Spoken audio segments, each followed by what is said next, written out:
Welcome to Spooky Saturdays. I am your hostess, the Reading Dragon. Scary stories to tell in the dark, collected from Folklore and retold by Alvin Schwartz, drawings by Stephen Gammell. The Haunted House. One time, a preacher went to see if he could put a haunt to rest at a house in his settlement. The house had been haunted for about 10 years. Several people had tried to stay there all night, but they always would get scared out by the haunt. So this preacher took his Bible and went to the house, went on in, built himself a good fire, and lit a lamp. Sat there, reading the Bible. Then, just before midnight, he heard something start up in the cellar, walking back and forth, back and forth. Then it sounded like somebody was trying to scream and got choked off. Then there was a lot of thrashing around and struggling. And finally, everything got quiet. The old preacher took up his Bible again, but before he could start reading, he heard footsteps coming up the cellar stairs. He sat watching the door to the cellar, and the footsteps kept coming closer and closer. He saw the doorknob turn, and when the door began to open, he jumped up and hollered, "What do you want?" The door shut back easy-like, and there wasn't a sound. The preacher was trembling a little, but he finally opened the Bible and read a while. Then he got up and laid the book on the chair and went to mending the fire. Then the haunt started walking again, and step, step, step, up the cellar stairs. The old preacher sat watching the door, saw the doorknob turn, and the door open. It looked like a young woman. He backed up and said, Who are you? What do you want?" The haunt sort of swayed, like she didn't know what to do. Then she just faded out. The old preacher waited, waited. And when he didn't hear any more noises, he went over and shut the door. He was sweating and trembling all over. But he was a brave man, and he thought he'd be able to see it through. So he turned his chair to where he could watch, and he sat down and waited. It wasn't long before he heard the haunt start up again, slowly.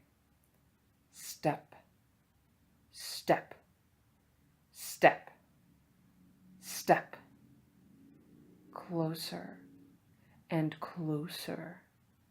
Step, step.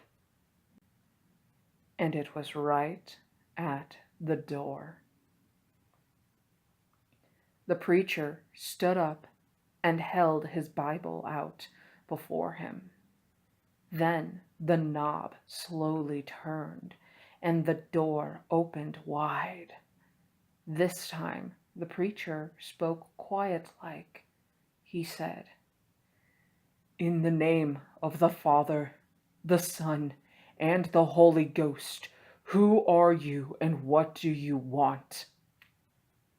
The haunt came right across the room, straight to him, and took hold of his coat. It was a young woman about 20 years old. Her hair was torn and tangled, and the flesh was dropping off her face so he could see the bones and part of her teeth. She had no eyeballs, but there was a sort of blue light way back in her eye sockets, and she had no nose to her face. Then she started talking. It sounded like her voice was coming and going with the wind blowing it. She told how her lover had killed her for her money and buried her in the cellar. She said if the preacher would dig up her bones and bury her properly, she could rest. Then she told him to take the end joint of the little finger from her left hand and to lay it in the collection plate at the next church meeting, and he'd find out who had murdered her. And she said, "If you come back here once more after that, you'll hear my voice at midnight, and I'll tell you where my money is hid, and you can give it to the church." The haunt sobbed like she was tired, and she sunk down toward the floor and was gone. The preacher found her bones and buried them in the graveyard.